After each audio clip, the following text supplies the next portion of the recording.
Olá, sejam bem-vindos e bem-vindas mais uma vez ao Laboratório da Imaginação. Hoje iremos falar sobre um tema muito importante para o envelhecimento, para as pessoas idosas e para a sociedade de maneira geral. É sobre o ageísmo. O que vem a ser ageísmo? Você já ouviu esse termo?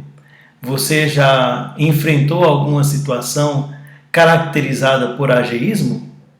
Vamos ver então o que seja ageísmo?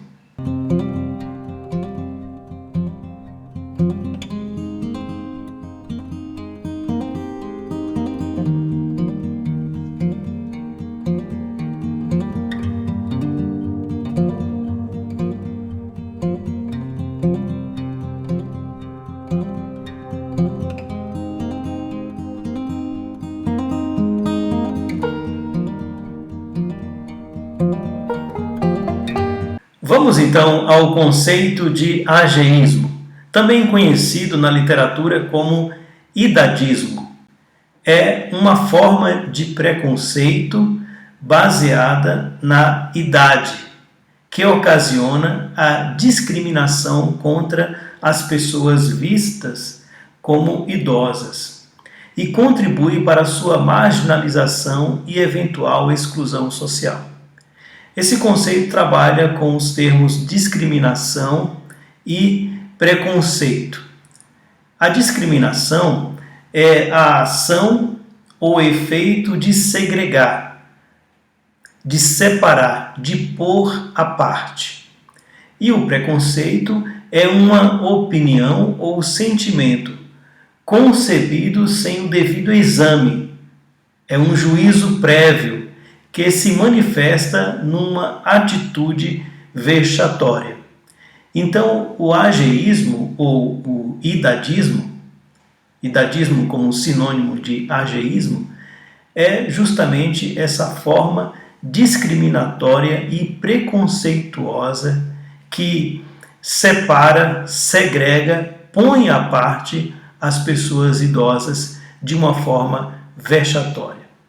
E de acordo com a literatura, existem inúmeras formas de se expressar o ageísmo. Existem inúmeras formas de preconceito por conta da idade, de discriminação por conta da idade. E quais são essas formas?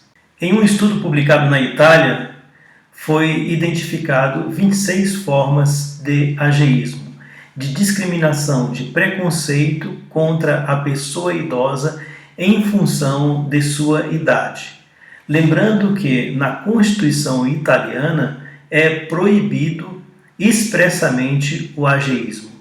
E também na Carta dos Direitos Fundamentais da União Europeia, de dezembro de 2000, também é expressamente proibida qualquer forma de discriminação por conta da idade, discriminação etária. Aceito, não aceito, aquelas formas que estão culturalmente enraizadas, as formas manifesta, oculta, consciente e inconsciente, extrínseca e intrínseca, o autoageísmo, as formas direta e indireta, extrageracional e intrageracional, contínuo, ocasional, verbal, extraverbal, compassivo, com desprezo, brincalhão, conflituoso, institucional, extra-institucional, midiática, extra-mídia, família e extra-família.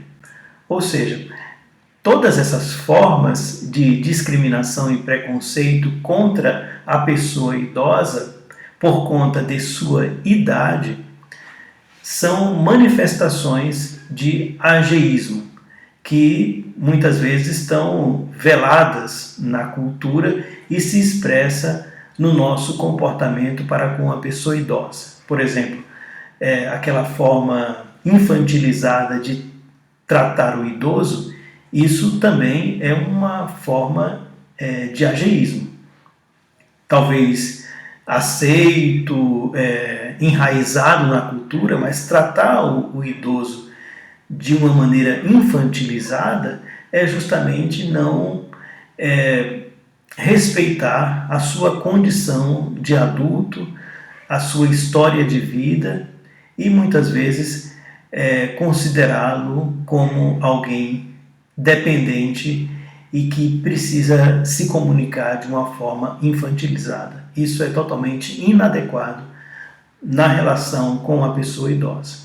Quando falamos de ageísmo, é importante saber quando que esse termo começou a ser usado como uma categoria específica para identificar uma forma de preconceito e discriminação contra as pessoas idosas em função de sua idade. O termo foi criado por Robert Neil Butler. Ele era médico, psiquiatra, e ele é considerado, por conta de suas pesquisas e dos seus estudos sobre envelhecimento e demência, como o pai da geriatria. Ele recebeu, inclusive, um prêmio muito importante nos Estados Unidos, que foi o Prêmio Pulitzer, em 1976. Robert Neil Butler, ele nasceu em 1927 e morreu em 2010, com 83 anos de idade. Segundo Butler, o termo ageism denuncia e categoriza as atitudes, as práticas e as políticas que perpetuam os estereótipos relacionados às pessoas idosas. Geralmente, esses estereótipos, eles pintam, eles exageram, eles apresentam uma forma de envelhecimento totalmente descontextualizada da realidade. Geralmente esses estereótipos apresentam, por exemplo, pessoas idosas dementes, pessoas idosas incapazes, pessoas idosas tidas como um peso social, pessoas idosas em situações extremamente dependentes. Esses estereótipos, eles de fato são perpetuados de maneira que a pessoa idosa, ela se vê cada vez mais inadequada em uma sociedade em que é valorizada justamente a imagem da juventude. Mas quando estamos falando, por exemplo, de uma sociedade cada vez mais em processo de envelhecimento, nós precisamos de fato repensar esse tipo de atitude enraizada na cultura, que é de fato uma atitude preconceituosa e discriminatória e totalmente inadequada. Segundo a Organização Mundial de Saúde, quando um país atinge 14% da população de pessoas idosas, esse país é considerado um país envelhecido. Em 2019, o Brasil já estava em 13% de pessoas idosas. Ou seja, logo o nosso país será considerado um país envelhecido. Um país com uma população idosa grande. De acordo com o Instituto Brasileiro de Geografia e Estatística, o IBGE, em 2060, os idosos serão 25,5% da população brasileira. Isto é, em cada 4 pessoas, uma pessoa será idosa. Ou seja, com um número cada vez mais crescente de pessoas idosas, não dá para fechar os olhos e não levar a sério essa realidade do ageísmo, achar que isso de fato não tem a ver conosco. Sim, o ageísmo ele está enraizado em uma cultura que valoriza a juventude. Quando nós estamos a envelhecer, nós automaticamente, inconscientemente, olhamos isso de uma perspectiva muito negativa, porque o que a sociedade valoriza é a imagem do jovem. Então, assim, é preciso, de fato, ter atitude, ter prática, se criar políticas que acolham o envelhecimento e que, de fato, expressem a diversidade das pessoas que envelhecem, porque não existe a velhice, não existe o idoso, a idosa. Na verdade, as pessoas experimentam de uma maneira muito diversa o envelhecimento. Muitas com extrema satisfação e outras com limitações financeiras, limitações relacionadas ao corpo, limitações diversas.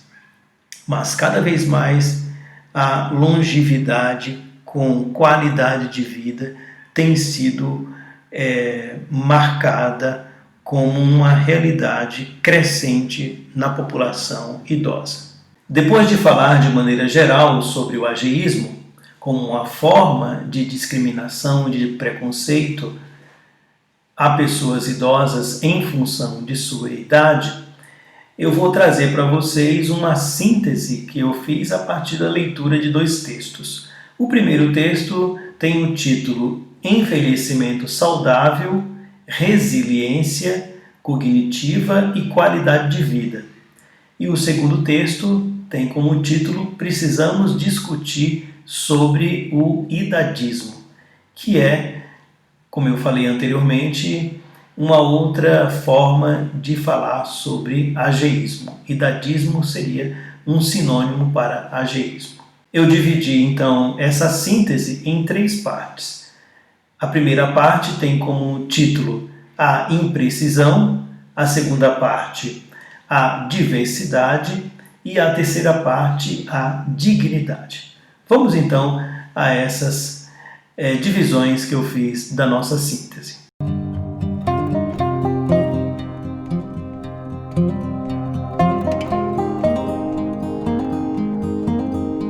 A imprecisão. Quando estamos falando de imprecisão em relação à velhice, estamos dizendo que, de fato, a velhice é algo vivido de uma maneira muito peculiar.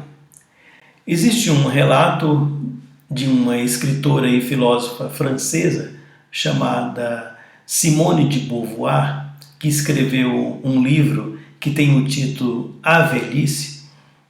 Ela comenta que ela ouviu o comentário de uma aluna norte-americana chamando-a de velha. Pela primeira vez, ela ouviu a palavra velha associada à sua imagem. E ela ficou instigada pelo efeito perturbador da associação que considerou incômodo, no vigor dos seus 50 anos de idade à época. Beauvoir empreendeu um minucioso estudo no qual põe em questão a naturalização da velhice como fato biológico, denuncia a ambiguidade do termo e constata ser impossível encerrar esta pluralidade de experiências num conceito ou numa noção, ao defender que a velhice deve ser entendida como um fato cultural. A autora conclamou os leitores à luta contra a conspiração do silêncio, usada para escamotear o descaso de nossas sociedades em relação aos mais velhos. Ou seja, aqui a Simone de Beauvoir ela vai mostrar justamente que quando se associa o termo velho a uma pessoa, está de fato colocando uma imagem que representa todo um preconceito e todo uma forma estereotipada de conceber a velhice, sendo que Não existe a velhice, não existe o velho. As experiências de envelhecimento são muito peculiares. E cada indivíduo que envelhece experimenta de uma forma muito individual o envelhecimento. Com muita satisfação, com menos satisfação, com muitas dores, com menos dores, sendo ativos, sendo menos ativos e alguns inativos, inclusive. Ou seja, cada pessoa experimenta o seu processo de envelhecimento de uma maneira muito própria.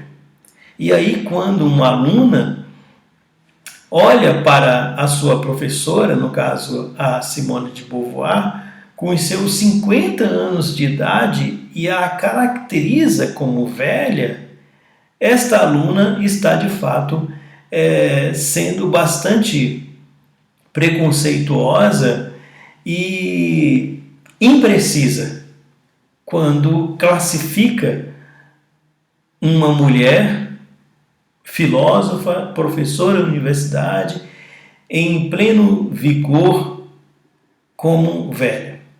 Então percebe-se que a imprecisão é uma característica desse preconceito que identifica pessoas em determinada época da vida como velhas, com essa imagem estereotipada que se consagrou da velhice, sendo que não existe a velhice. O envelhecimento é diverso e cada pessoa experimenta essa fase do desenvolvimento humano de uma maneira muito peculiar. É importante lembrar desse aspecto do envelhecimento como algo impreciso.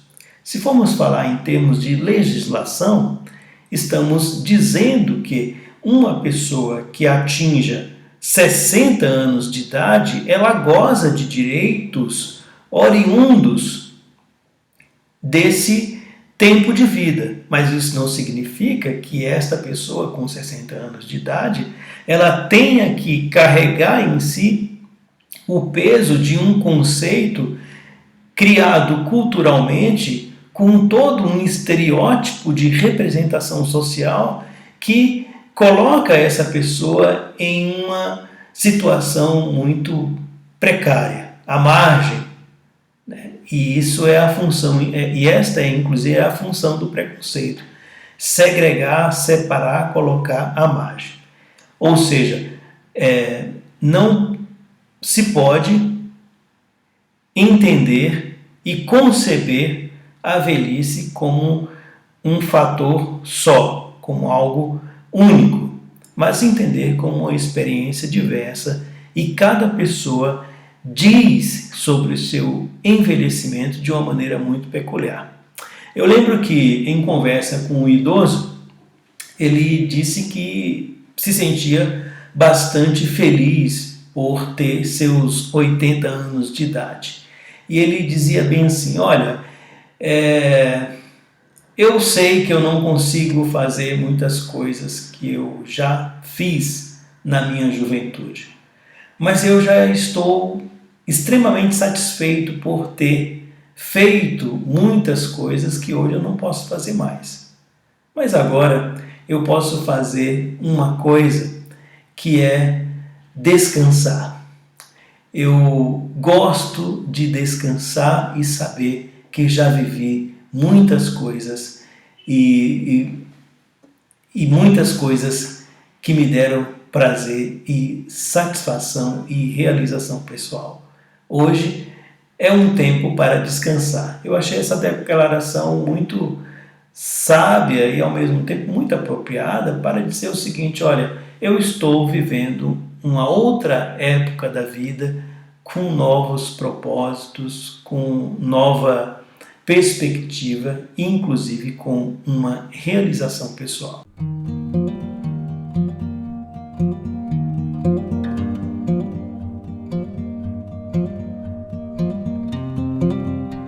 Quando eu dei o título A Diversidade a este segundo ponto da nossa conversa, eu estou dizendo que nós não podemos, de maneira nenhuma, falar de velhice como uma categoria única, mas falar de inúmeras pessoas que vivenciam de uma forma muito peculiar o seu envelhecimento.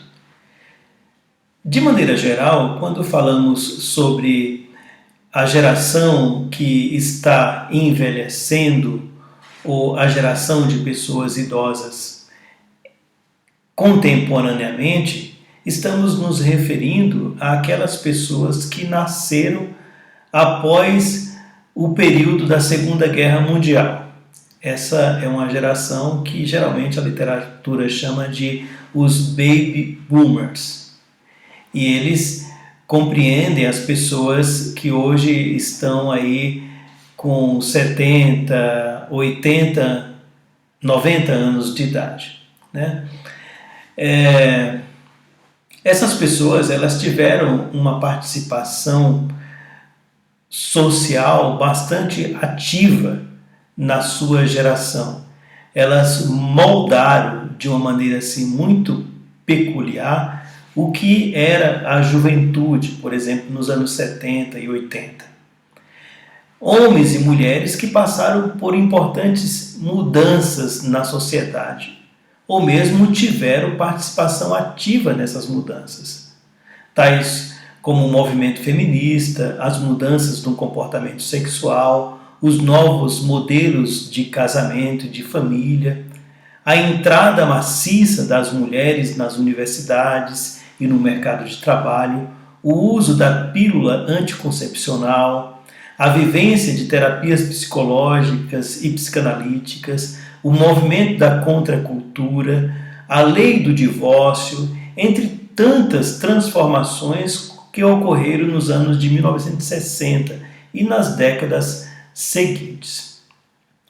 Essas pessoas que vivenciaram esse momento da história, esse momento efervescente da história e da contracultura, elas hoje são pessoas que estão justamente caracterizadas como pessoas em processos de envelhecimento.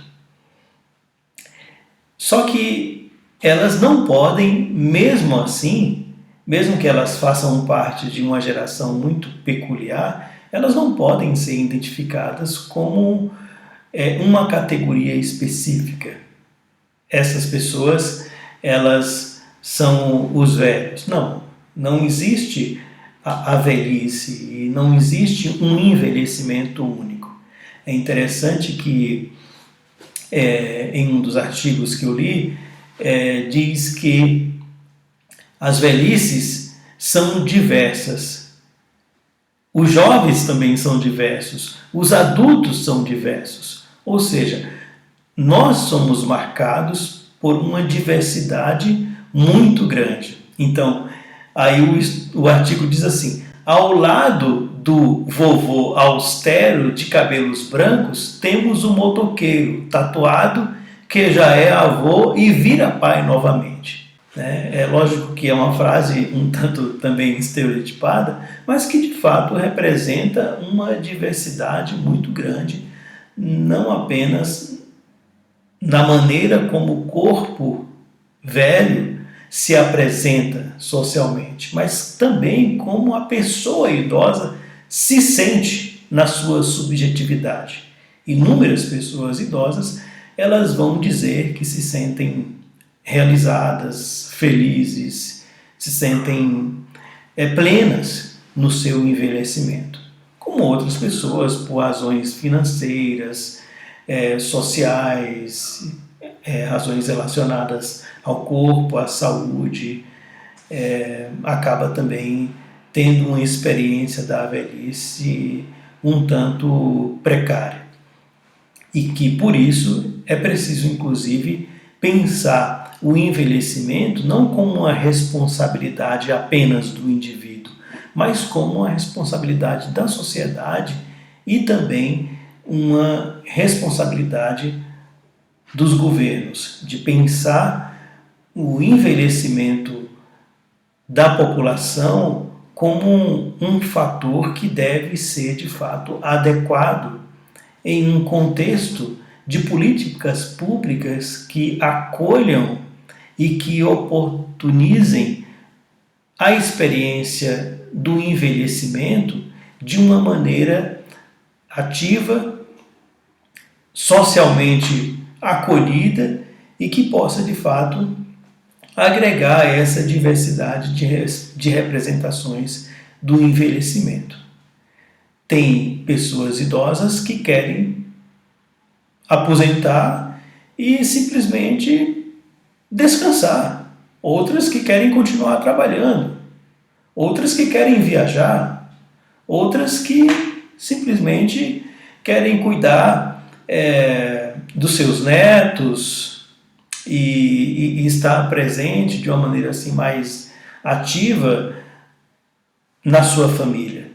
Então, assim, cada pessoa idosa vivencia o envelhecimento de uma forma muito peculiar. E é importante que a sociedade possa ter estrutura social para agregar, acolher e potencializar cada uma forma de subjetivação da velhice.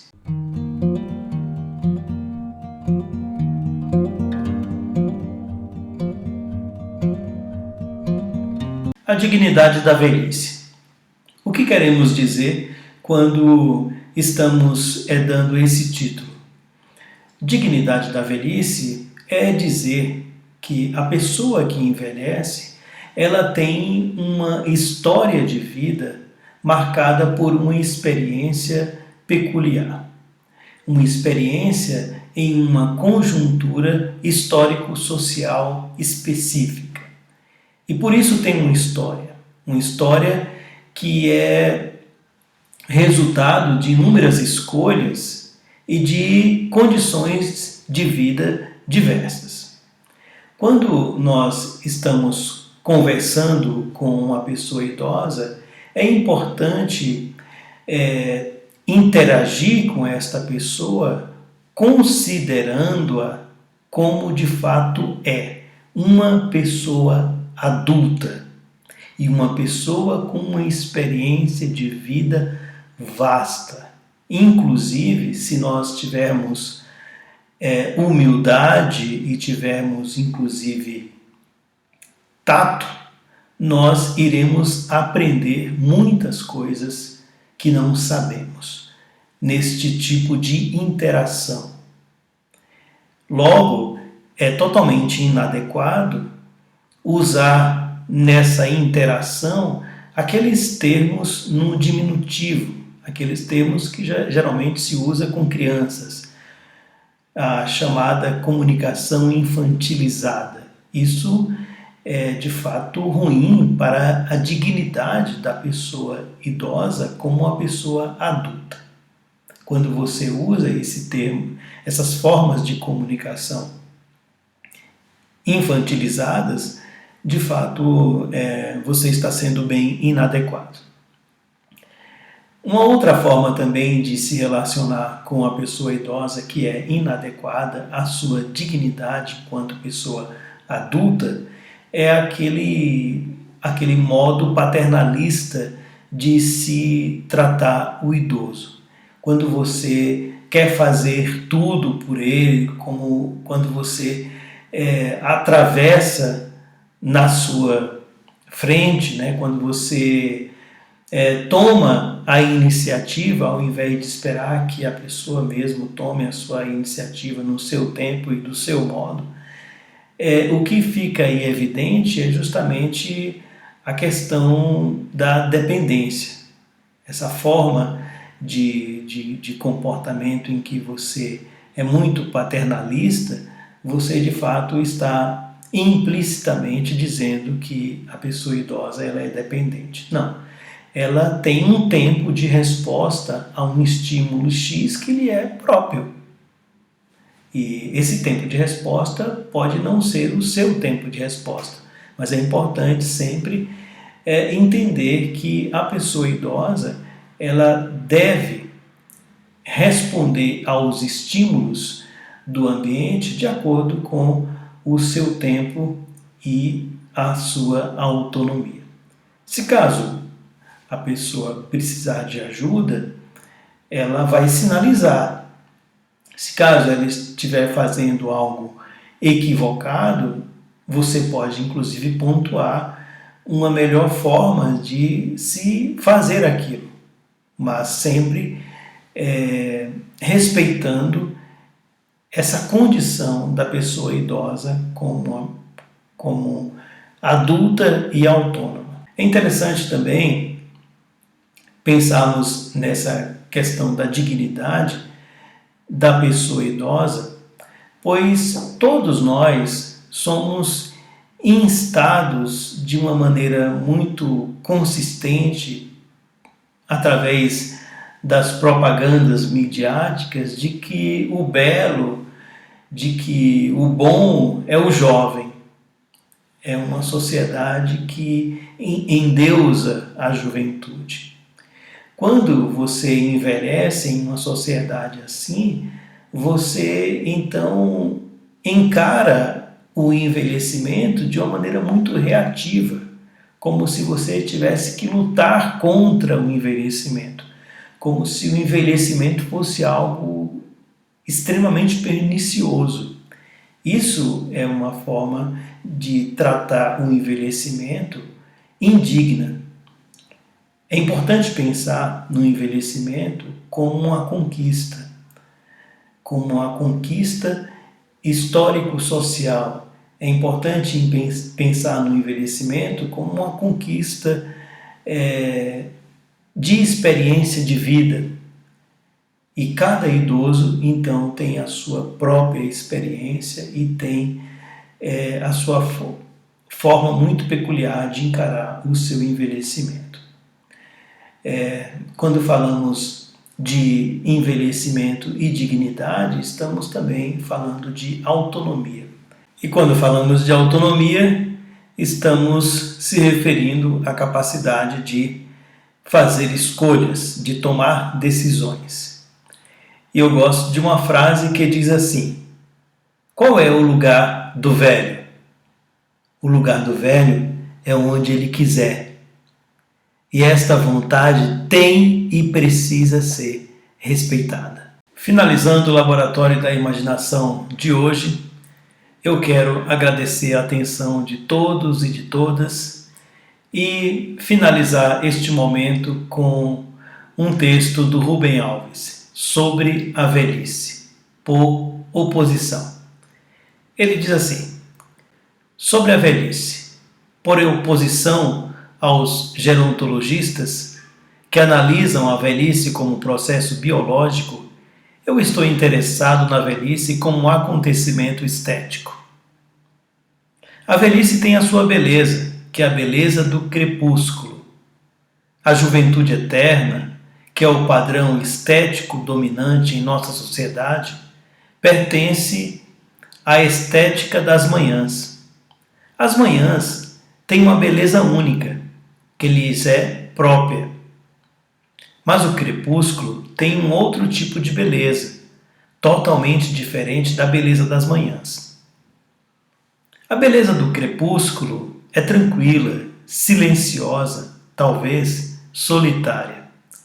No crepúsculo, tomamos consciência do tempo. Nas manhãs, o céu é como um mar azul, imóvel. No crepúsculo, as cores se põem em movimento. O azul vira verde, o verde vira amarelo, o amarelo vira abóbora, o abóbora vira vermelho, o vermelho vira roxo. Tudo rapidamente. Ao sentir a passagem do tempo, nos apercebemos que é preciso viver o momento intensamente. Tempus fugit. O tempo foge. Portanto, carpe diem. Colha o dia. No crepúsculo, sabemos que a noite está chegando. Na velhice, sabemos que a morte está chegando. Isso nos torna mais sábios e nos faz degustar cada momento como uma alegria única. Quem sabe que está vivendo a despedida, olha para a vida com olhos mais ternos. Obrigado. Até a semana que vem. Tchau, tchau.